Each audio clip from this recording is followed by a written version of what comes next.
should be starting on Solid Zion. Yeah, that's great. Okay. One who performs Chalitza with his Yevama remains equal to the other brothers with respect to the inheritance. If there is a father, the estate belongs to the father. One who marries his Yevama gains ownership of his brother's estate. Rabbi Yehuda says, in any case, if there is a father, the estate belongs to the father. Who performs Chalitza with the Yevama is forbidden to marry her relatives, and she is forbidden to marry his. He is forbidden to her mother's mother, father's mother, daughter's daughter, son's daughter, and to her sisters during her lifetime. The brothers, however, are permitted. She is forbidden to his father, father's father, son's son, brother, and brother's son. A man is permitted to marry the relative of his Kaluta's co-wife, but is forbidden to marry the co-wife of his Kaluta's relative. If one performed Kalitza with his Yavama and then his brother married her sister and died, she requires Kalitza but may not be taken in Yibum. Similarly, if one delivered divorced his wife and then his brother remarried her sister and died, she is released from Kalitza and from Yibum. If a woman was awaiting her Yavam and his brother Ben betrothed her sister, it was said in the name of Rabbi Yehuda ben Sarah, we tell him, wait until your oldest brother acts. His brother performed Kalitza with her or married her. He may consummate the marriage with his wife. If the Yavam died, he may consummate the marriage with his wife. If the Yavam died, however, he must discharge his wife with a bill of divorce and his brother's wife with Kalitza. Okay. Okay. All right. Hayavama lo tachlot v'lo tisyabem ad sheyesh la shlosha chodashim. Okay. Here's what we've spoken about before, but we see it now explicitly in the Mishnah that the Yavama must not do chalitza or yibum until she's waited 3 months from the death of her husband. Right. Okay. This is so we can tell that if she is pregnant, who without any doubt who the child is from. Right. וכן כל שאר הנשים לא יסערסו ולא יינשאו עד שיהיו להן 3 חודשים. So the same thing goes for any woman who is widowed or divorced, Yavama or not. Any woman who's widowed Mhm. or divorced may not go to go to Erisin or to the chuppah until she has waited 3 months. So why not Erisin? Because um,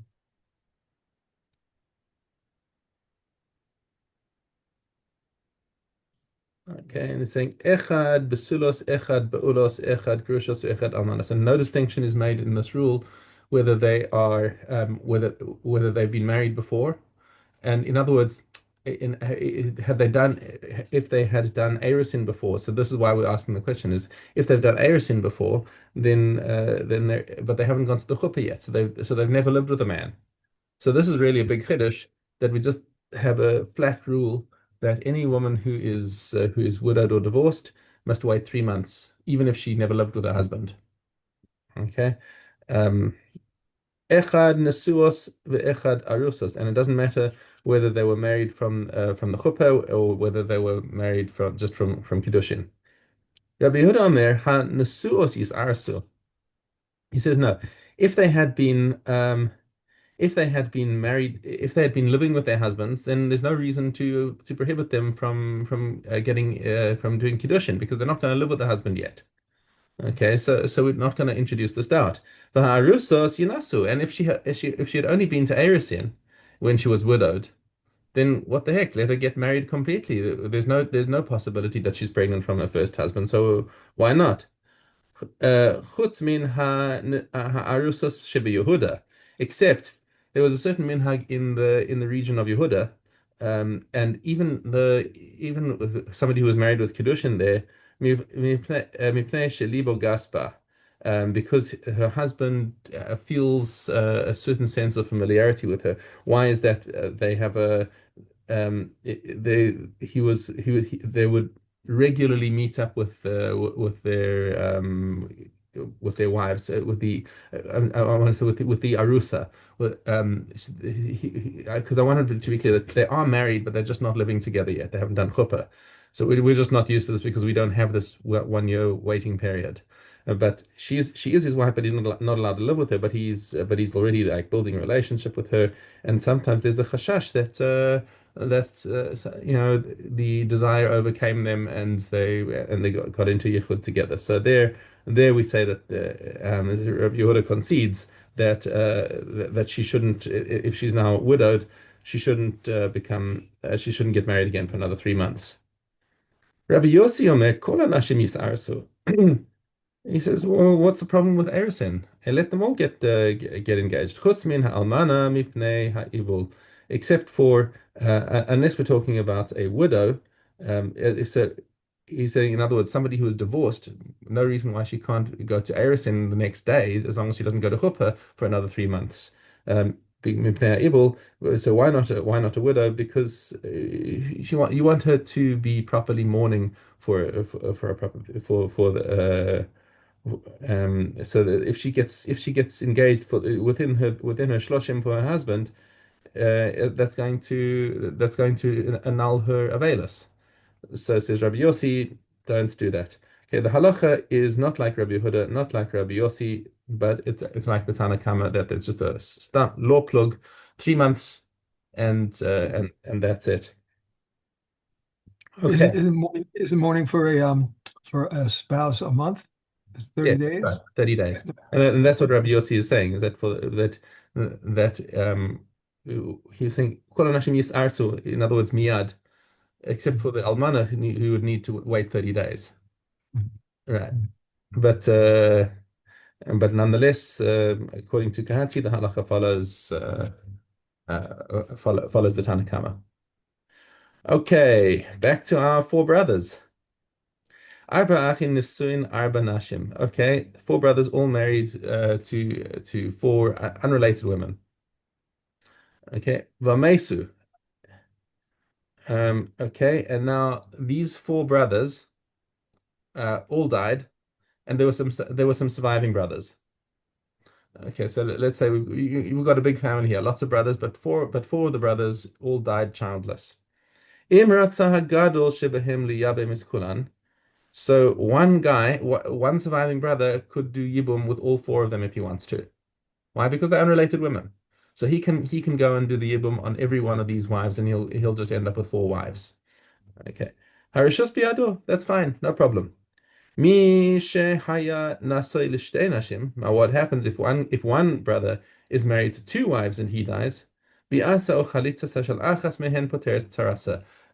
But doing yibum or doing chalitza with one of these wives exempts the other one. So just making sure that we have it clear that if it comes from different houses, each house needs a yibum or a chalitza. But when the multiple wives coming from one house, there's only one yibum or chalitza to exempt all of them. What happens if you have one of his wives who is kosher lekahuna and the other one is pasul lekahuna? Let's say she's a halala, and that's fine because this brother is a Yisrael anyway. It doesn't matter to him. But one of them is. But so what you want to do is you don't want to take away the option of the woman who is kosher lekahuna. So if you're going to do a chalitza, im hayacholetz choletz lapsula.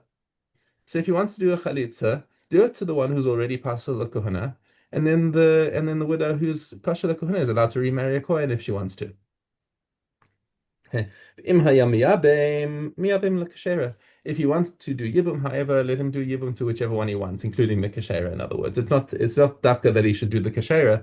It's just that the choice is in his hands. But if you're doing chalitza anyway, do chalitza to the one who's already passed l'korana.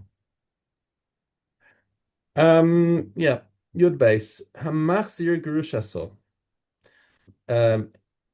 So Machzir Grusha, so in this mission is talking about somebody who divorced his wife and she remarried somebody else, and then the second husband died or divorced her. Now, this is an Isser, and now the first husband wants to remarry her.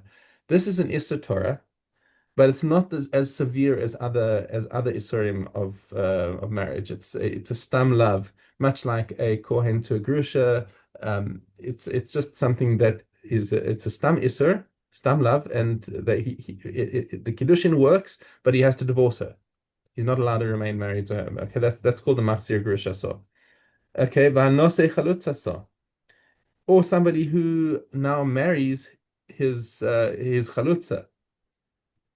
This no straight away my radar is going whoa. He did chalitza with his brother's wife, that thereby releasing her. And then he changes his mind and says, "You know what? I want to marry you actually." And she says, "Okay." So now they do a kiddushin, and they're living together. This is his brother's wife now. This is Right. his brother's wife. Shelo b'makom mitzvah. He didn't do yibum. He did chalitza. She was free, and now he decided to marry her. That is an erva. Vanose krovas chalutza so. Also, and somebody who marries a relative of his chalutza, in other words, his chalutza's sister, let's say. So he does chalitza with the woman, and then he goes and he marries her sister. Yotzi, he must divorce her. V'havlad mamzer, and the child is a mamzer, divrei Rabbi Akiva. So Rabbi Akiva has a very strict shita about mamzerim. He says anytime that you're asser to be with a woman, the child, any child of such a union would be a mamzer. Chachamim omrim, ein avlad mamzer.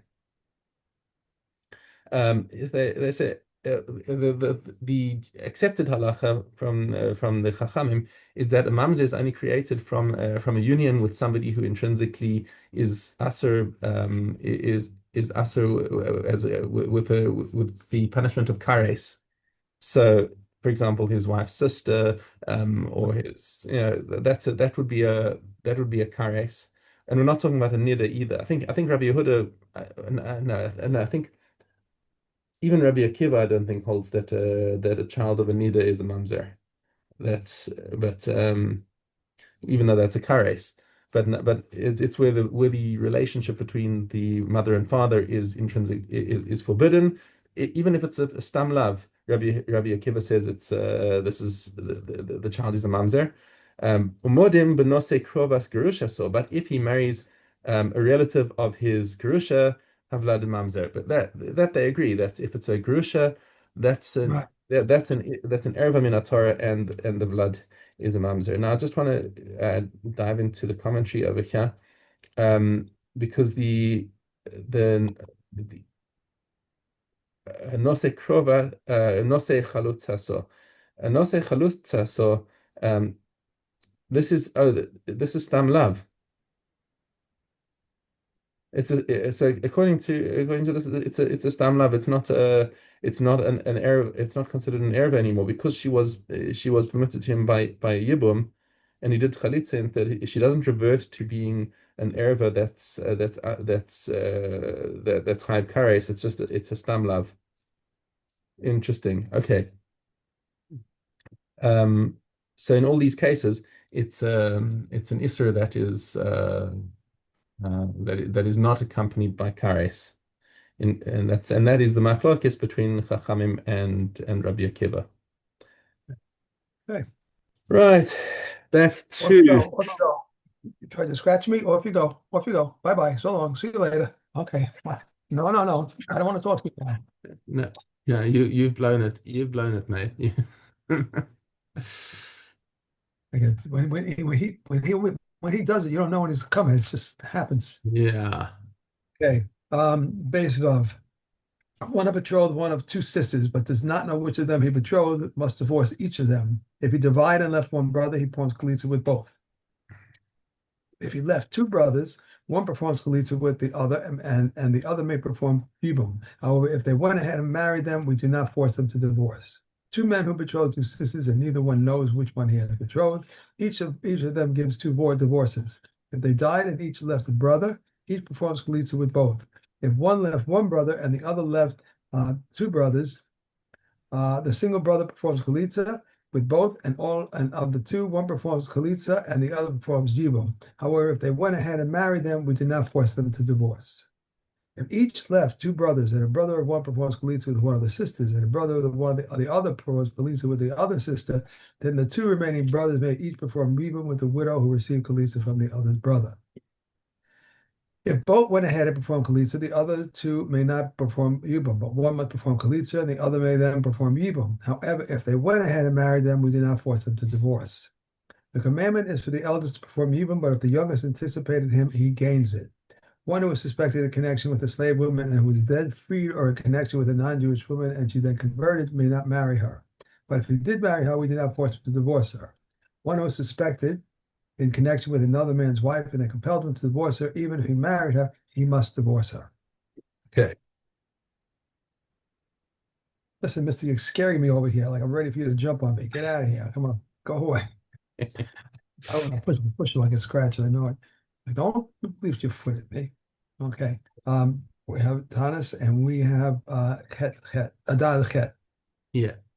Rabbi Shimon ben Gamliel said Israel had no days as festive as the 15th of Av. And Yom Kippur and for on those days the maidens of Yerushalayim would go out dressed in white borrowed garments in order not to embarrass one who had none. All the garments worn on these occasions required immersion.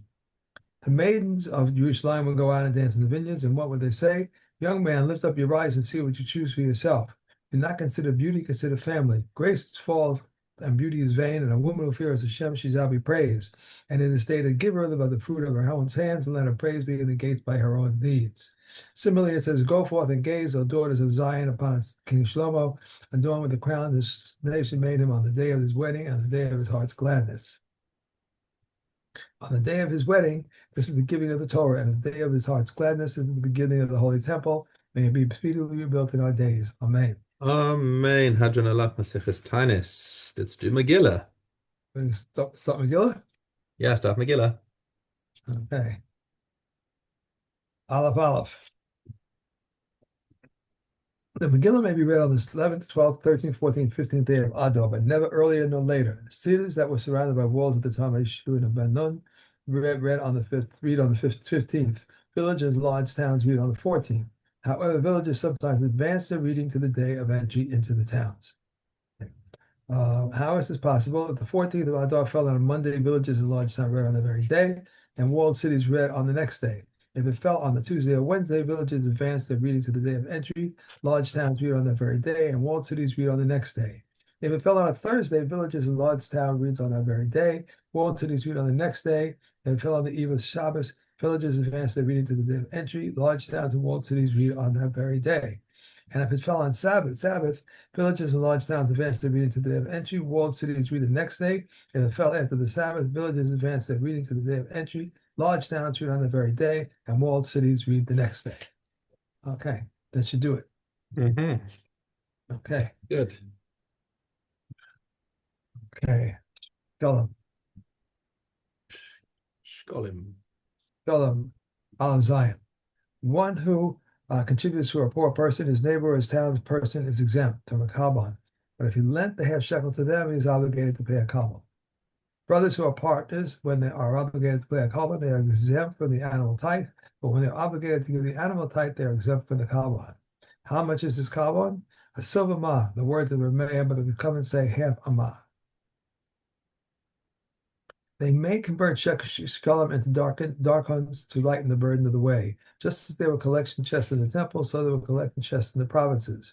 If the townspeople sent their half shekels and when they were stolen or lost, then, if the truma had already been withdrawn, the messengers must swear in the presence of the treasurers. But if not, they must swear in the presence of the townspeople. And the townspeople must contribute another half shekels in their stead. If the missing half shekels were subsequently found, or the thieves returned them, then these and those are consecrated as half shekels and are not credited to them for the following year. One who gives his half shekel to his colleague is contributed for him, but the colleague contributed to himself. If the truma had already been withdrawn, it is misappropriated. One who contributes his half shekel from consecrated funds, if the truma had already been withdrawn and the animal bought with his money had already been offered, he has misappropriated it. If he had paid his half shekel with Ma'aser Sheni funds or with Shemitah funds, he must eat food bought with the other money of an equivalent value. Okay. We are. Oh, yes. Shavias. Okay. We have Gimel Aleph. From when on may manure be taken out of the dung heaps? When those who work have ceased to work. So says Reb Meir. Reb Yehuda says when the sweetening has dried up. Reb Yossi says when it forms knots. Gourds that have been kept for seed, if they are hardened before Rosh Hashanah and became unfit Hold on, no, you've gone backwards. You've gone backwards. Backwards again, sorry. Okay. Here we go. How much manure may be deposited? Up to 3 dung heaps in a Beit Saw, each containing 10 basket loads of one lekid each. One may increase the number of baskets, but not the number of dung heaps. And Reb Shimon says also the number of dung heaps. A man may set up in his field 3 dung heaps per one Beit Saw. If more, he must set them out in a triangle. So says Reb Shimon. But the sage forbid unless he lowers 3 or raises 3. A man may pile his manure into one line cheap. The mayor forbids unless he lowers 3 or raises 3, but if he has but little, he may go on adding to it. If Elisav in this area forbids unless he lowers 3 or raises 3 and places it on a rock. Okay.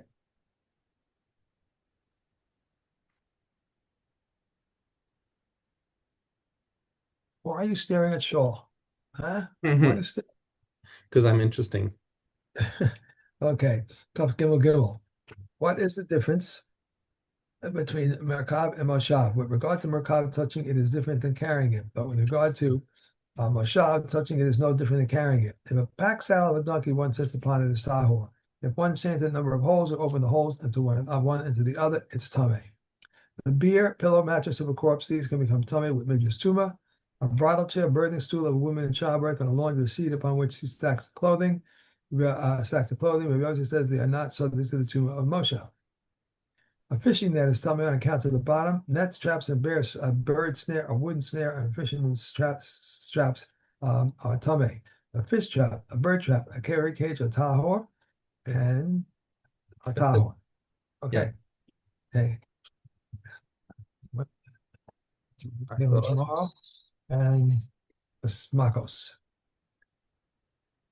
Okay, Makos. If he kept contaminating himself with corpses all day, he is liable only once. If they said to him, "Do not contaminate yourself," do not contaminate yourself, and he kept contaminating himself, he's liable for each one.